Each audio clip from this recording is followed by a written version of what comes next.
This is In-Ear Insights, the Trust Insights podcast. In this week's In-Ear Insights, we're going to try to talk about the revolving door. So the revolving door is this. Every time a company makes a new hire or promotes somebody, you end up with this weird institutional knowledge loss, right? Where somebody moves on. And as a result, you get people asking the same questions over and over and over again. Maybe not the same person, but it's just the same question. Katie, you were in a Facebook group recently, a marketing Facebook group, and you said it looks like the same questions. And every time that we go to events and things like that, the audience has the same questions like, how do I do this in Google Analytics? And it's not that there isn't a lack of knowledge out there, but it is that constant revolving door of losing knowledge, institutional or individual, that keeps us stuck on this treadmill. So my question to you, Katie, because this is a people problem more than anything else, is how do we get people off of this treadmill of being stuck asking the same questions over and over again? Because I'm going to go to social media marketing world next year, almost certainly to speak. And I can guarantee you one of the first questions I'm going to get is, hey, how do we measure social media in Google Analytics? It's like this, we answered this in 2008. So I think there's two things. One is it's a culture shift. And part of that culture shift is it's not that you're not immediately answering people's questions, but you're sort of pushing back a little bit to say, well, what have you already tried? What have you already researched? Because I think that there's like in the Facebook groups, and this is just one example, but people are very quick to offer answers and solutions, which then conditions us to not even seek out answers on our own. So it's good that you have a place to go where you can get answers to your questions, but it also kind of takes you out of that place where you're finding answers for yourself. So that's one half of the problem slash solution. The other is have we, the people who have the answers, made it easy for people who have the questions to find the answers. And so, for example, does our site have a frequently asked questions that we can sort of say, like, here's a list of the common questions that we as Trust Insights get. How do I measure social media on, Google Analytics? How do I set up my Google Analytics? And do we have resources that then point people to the answers that we have given on those questions? Or, Chris, to your point, um, if anticipating the questions that you're going to get at social media marketing world or content marketing world or whatever world you happen to step into that day, why wouldn't you lead with, here's a common list of questions that I typically see. Here are the answers to these questions. What else do you have? Interesting. That I remember, I can't remember where I saw it, but there was a thing at one point in UI and UX discussion saying like frequently asked questions lists are silly because the question and the answer should be embedded within the content itself rather than having like a long ass page on your site. Mm-hmm. But having a directory Yep. would actually be a very useful thing. Like, someone asks, how do I do Google Analytics attribution in Google Analytics 4? We can link to the podcast episode and stuff like that, and just have almost like quick reference or cheat sheets for the different content. That'd be actually a really good idea. We should maybe do that someday. Well, I mean, I call it an FAQs, call it a cheat sheet, call it a reference library, whatever it is. It's some sort of, curated content that answers those common questions. And so I agree, you don't want to re-answer the question on a separate page that you've already answered somewhere else. That's more work for you, the person who's maintaining the content. But you just want to be able to give someone an easy way to find the answer to the question. And so let's say, you know, we see people commonly coming to our website asking the question because we've looked at our own data. People come to us because they've asked the question, how do I measure social media on Google Analytics? So our first thing that we should be doing is that answer easy to find on our website? If not, Hmm. how can we literally set up some kind of a link, whether it's, let's say we put it out on social media in our newsletter. We get this question a lot. How do you measure social media on Google Analytics? People click the link and they go straight to the piece of content that answers that question. That is the cleanest way to handle it and to help people start to get back into that habit of self-serving. So one of the things So first of all, I should sort of make the disclaimer.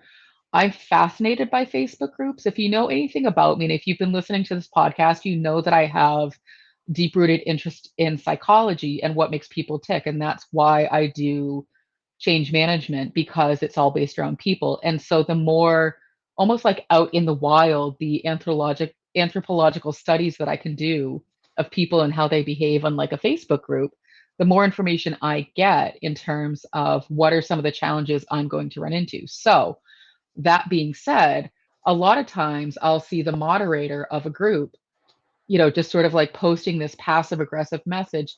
Hey, friendly reminder, don't forget there's a search button at the top of the group. Here's what the search button looks like. Here's how you can find answers to commonly asked questions. And so they're not setting up that directory. They're actually just sort of like shaming people for not searching first. And so there's this give and take that needs to happen. You can't just tell people, hey, you need to go find your own answer. I'm not going to help you. You need to sort of meet them halfway, and then they need to meet you halfway. They need to use the directory you've set up, but you need to create that directory in order for them to use it.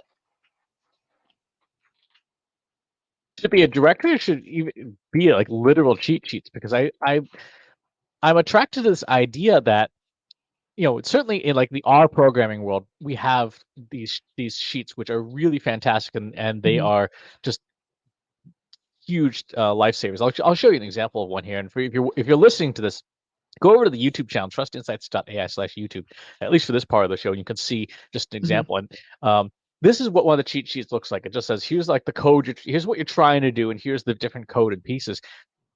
I think there might be something to this idea. If you run a Slack group, if you run a Facebook group and stuff, and you have these list of questions, or if you speak on stage and you have a list of questions, certainly like one of the things that I do is kind of a fun little hack is every single time that I do a webinar or a virtual event and there's a chat room, before I leave, I copy and paste everything that was in the chat room into a text file, and I just store lists of questions, just to see if, like, what questions keep coming up over and over again.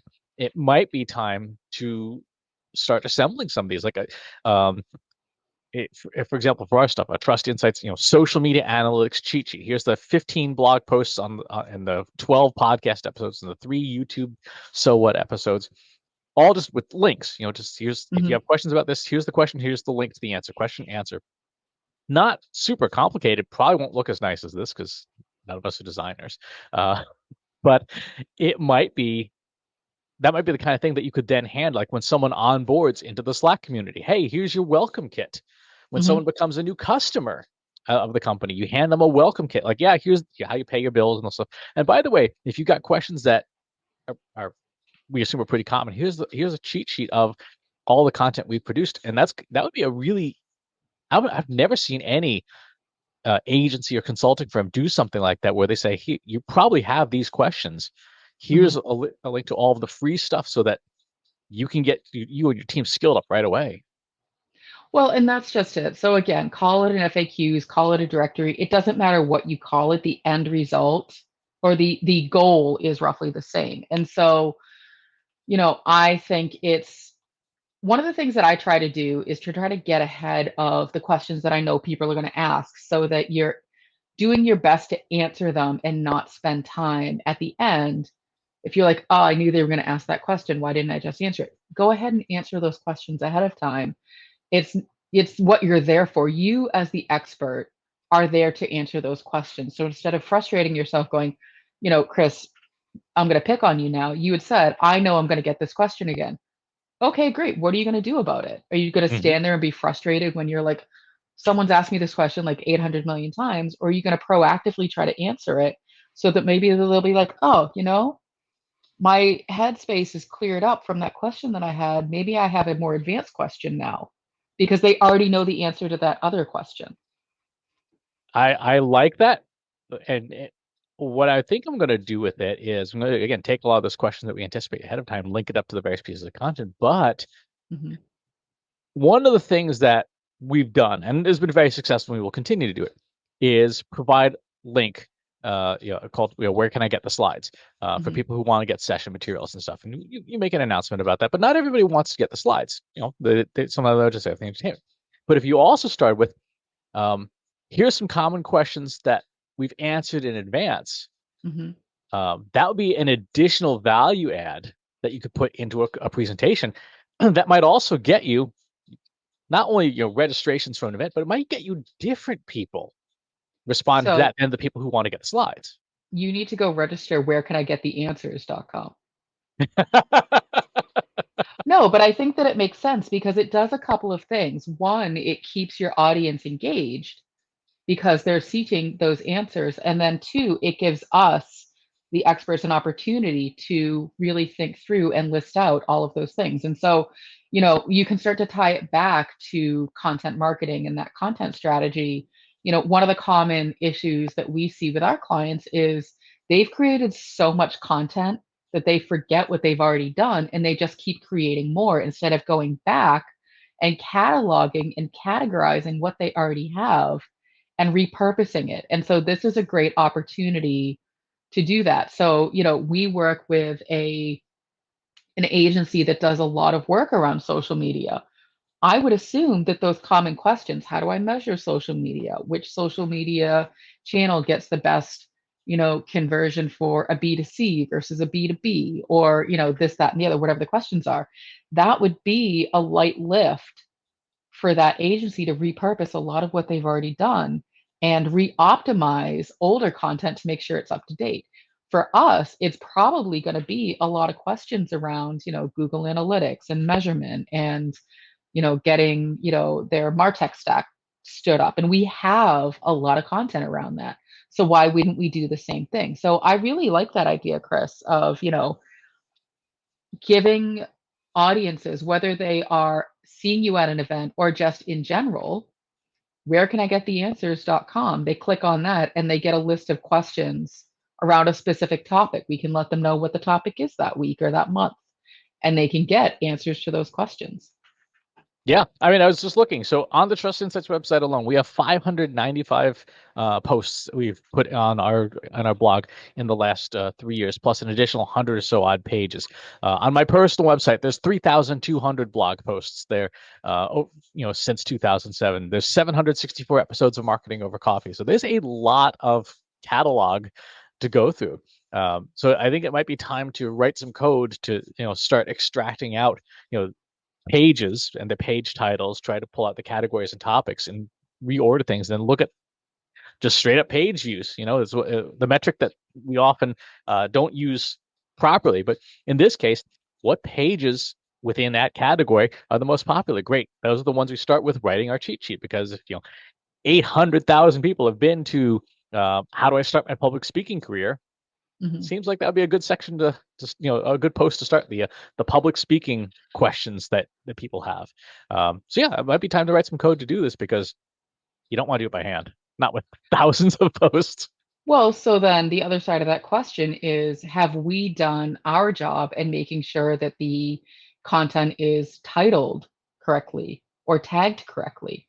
There's probably quite a few posts where the title doesn't really match what the content Hmm. is, and so I think that before we get into page views, because, and again, sort of just picking on you a little bit, but this is a common issue that a lot of companies have. Like, I know from having worked with you for the past, 6 some odd years, I know that a lot of the blog posts that you have aren't topically relevant necessarily. And it might be like, here's what I'm cooking on this Friday, or, that kind of a thing. Hmm. And so, yes, you have, a lot of really good content, but some of it might not be relevant. But depending on what you called it might show up. Or if you're looking just at page views alone, maybe your recipe for how to make an omelet is the most popular thing.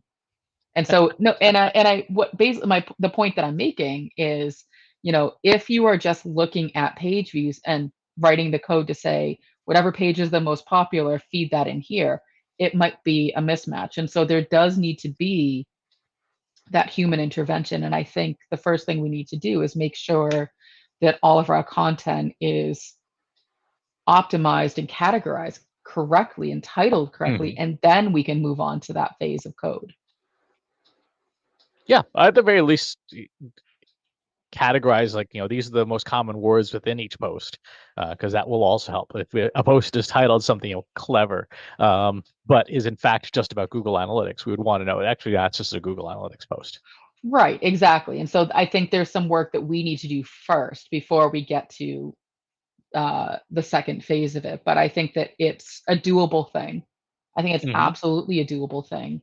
And I think, you know, so you'll be talking about natural language processing at an upcoming conference, the Mekong conference. And so, what are some of the common questions um, that I would assume you'll be covering in your presentation, but the people would want to walk away with, like, here's your cheat sheet of answers to your common questions about natural language processing that, yes, I covered in my slides, but as we talked about in our live stream last week, the slide deck itself doesn't give you much information. It's just sort of there as a visual prop for the speaker themselves.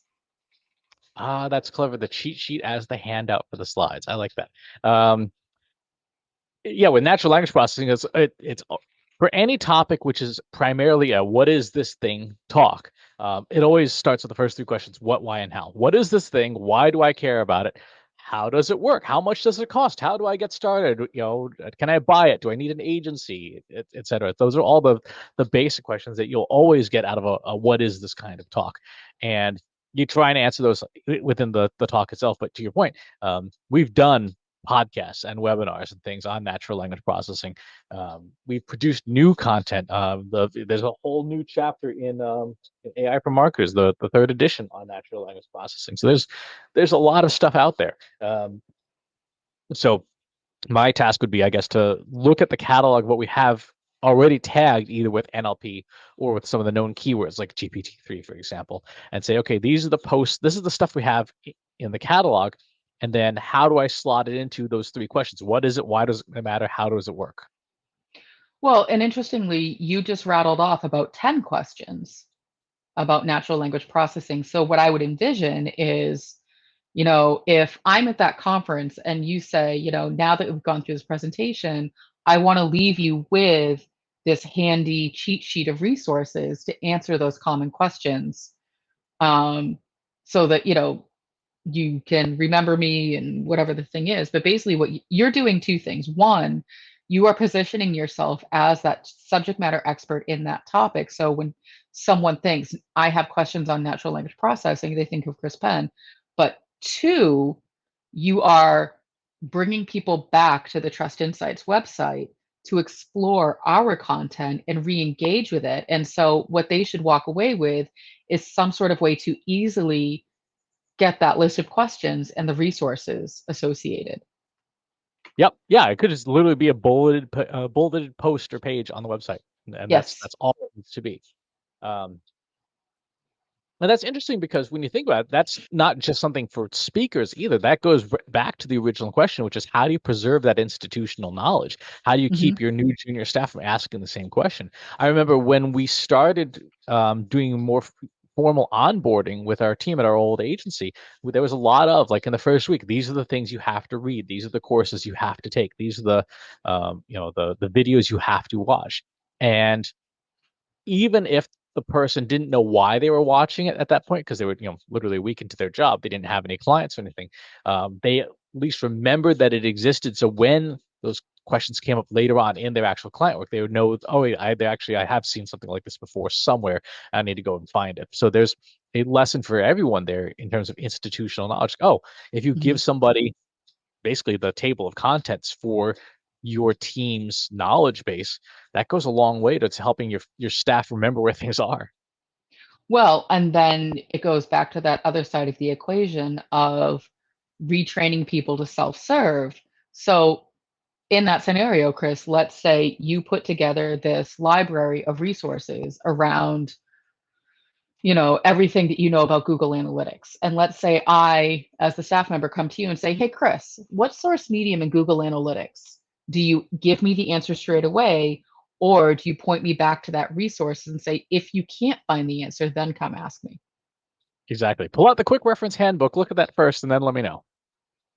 Yes. And so I think that that's sort of the other piece of it is if you go through all of this work to create that resource library or cheat sheet or whatever you call it, then you also need to make sure you're continually pointing people back to it. And that's, the people side of things is so you can lead a horse to water or you can teach a man to fish, or whatever the analogy is. But basically, if you are doing all of this work and then not reinforcing that that's where people should go to get the answer, then it was all for nothing.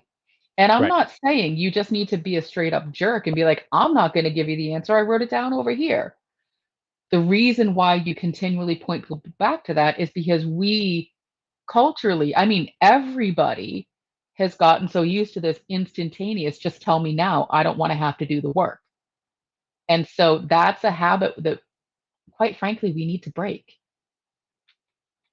That's true.